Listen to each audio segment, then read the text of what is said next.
पीछे कुछ दिन में मेरे पास मल्टीपल क्वेरीज आई हैं अलग अलग लोगों की, और लगभग सबकी क्वेरी सेम है कि वो एक्सपोर्ट ऑफ सर्विस करते हैं, यानी कि वो इंडिया में है और इंडिया के बाहर सर्विस प्रोवाइड करते हैं, लेकिन वो पेमेंट डायरेक्टली अपने बैंक अकाउंट में नहीं रिसीव करते। वो रिसीव करते हैं किसी पेमेंट गेटवे के ज़रिए, जैसे पेपाल है, रेजर पे है, या कई सारे अलग अलग इंटरनेशनल पेमेंट गेटवे है जिनके ज़रिए वो ट्रांजैक्शन करते हैं।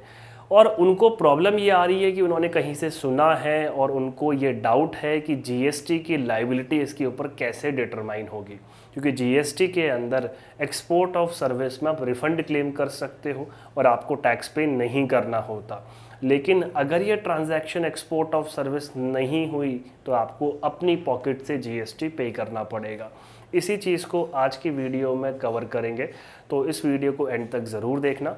और एक छोटी अपडेट है कि हमारे नए कोर्सेज़ के रजिस्ट्रेशन अभी ओपन है, सर्टिफिकेट कोर्सेज़ है और फीस सिर्फ 999। अगर आप इन डेप्थ प्रैक्टिकल नॉलेज के साथ डिटेल में सीखना चाहते हैं GST, income tax, financial accounting, company and LLP law, तो आप हमारे कोर्स ज्वाइन कर सकते हैं नीचे दिए गए लिंक पर cwgs.in/learning। और अगर आपका कोई भी डाउट है तो आप डायरेक्टली मुझसे पूछ सकते हैं, मेरा नंबर भी आपको यहाँ दिख जाएगा। किसी भी तरीके के कोई भी डाउट के लिए आप व्हाट्सएप के थ्रू कांटेक्ट कर सकते हैं। तो अब देखते हैं कि किस तरीके से पेपाल वाली ट्रांजैक्शन को जीएसटी के अंदर हम ट्रीट करते हैं और हमारी लाइबिलिटी इस पर राइज होगी या हम रिफंड के लिए एलिजिबल होंगे। जीएसटी के अंदर एक्सपोर्ट ऑफ सर्विसेज की डेफिनेशन दे रखी है, जिसमें एक बड़ी इंपॉर्टेंट कंडीशन है कि एक्सपोर्ट ऑफ सर्विस तभी माना जाएगा जब आपको अमाउंट रिसीव होगी फॉरेन करेंसी में।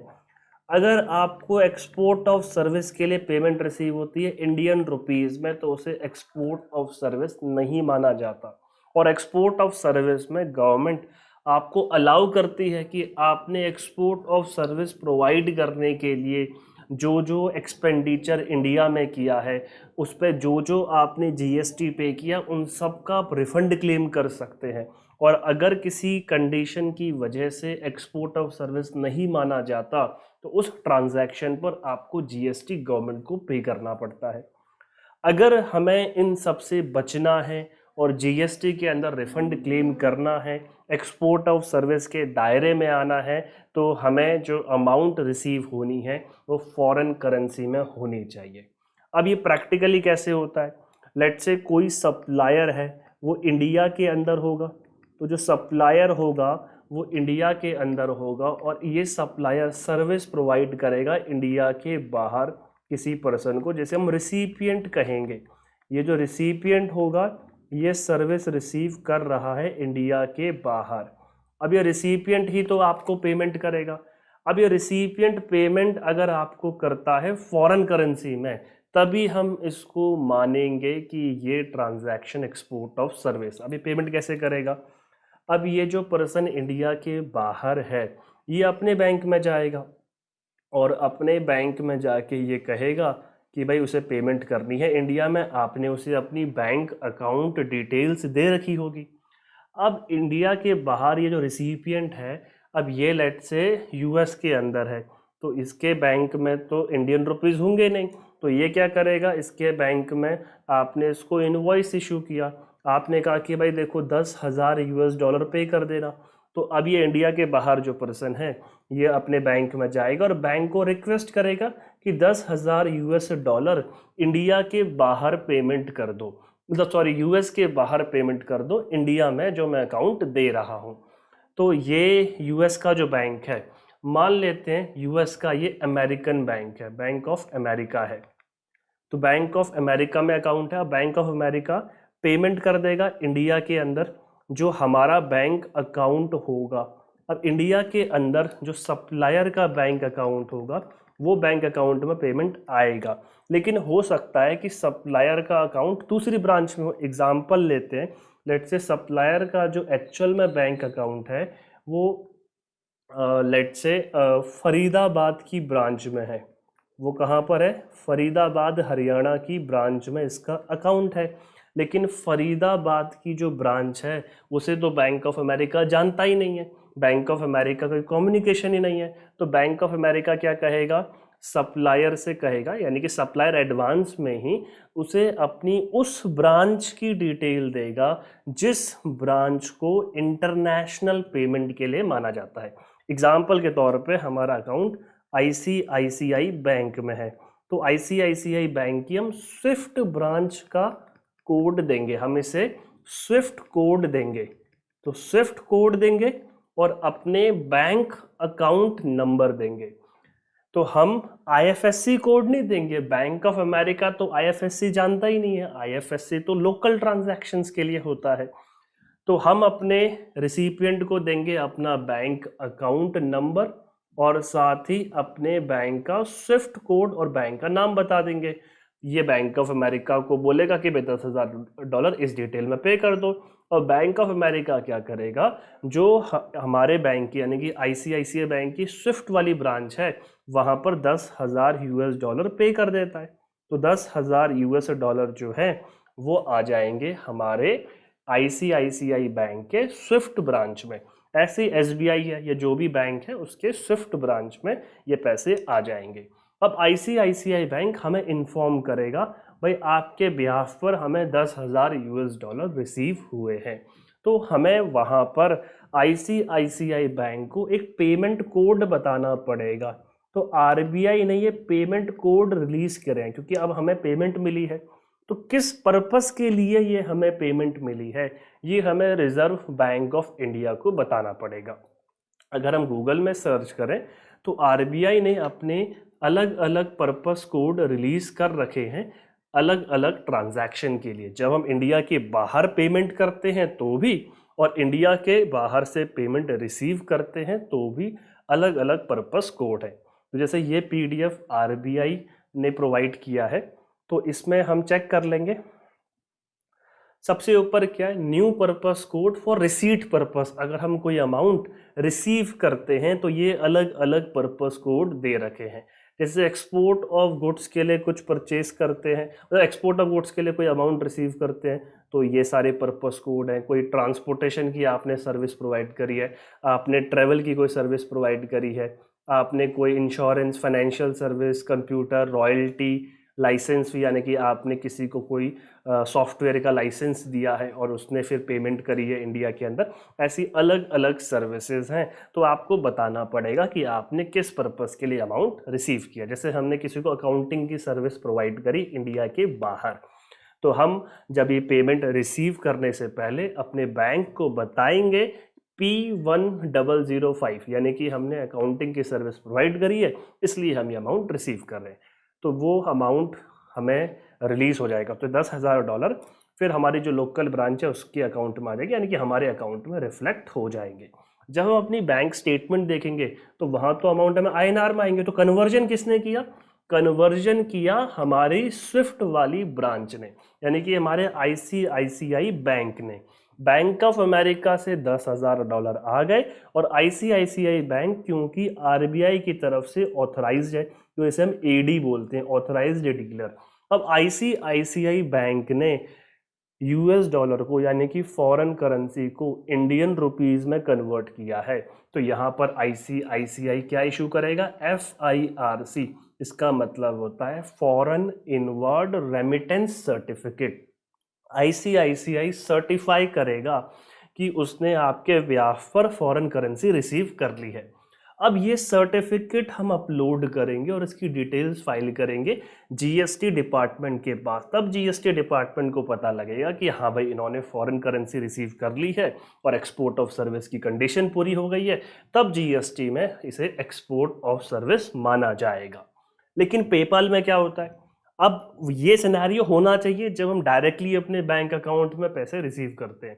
लेकिन अगर हम ऑनलाइन, अलग अलग पेमेंट गेटवे है, पेपाल एक one of the very famous payment gateway है, तो हम इसी के एग्जांपल के थ्रू समझते हैं, बाकी पेमेंट गेटवे पे भी सेम चीज़ एप्लीकेबल होगी। अब यहाँ पर क्या था भाई, सप्लायर इंडिया के अंदर था, रिसिपिएंट जो था वो इंडिया के बाहर था। तो रिसिपिएंट जो है उसके लिए भी ईजी है कि उसे अपने बैंक में ना जाना पड़े। तो वो क्या करेगा, हमने उसको बोला कि भाई देखो पेपाल के थ्रू हमें पे कर दो। तो पेपाल क्या है, पेपाल इंडिया के अंदर कोई बैंक नहीं है, पेपाल तो एक प्राइवेट लिमिटेड कंपनी है। पेपाल पेमेंट्स प्राइवेट लिमिटेड एक कंपनी है इंडिया के अंदर। ये कंपनी ओरिजिनली यूएस की कंपनी है जो कि दुनिया की अलग अलग कंट्रीज के अंदर स्टैब्लिश्ड है।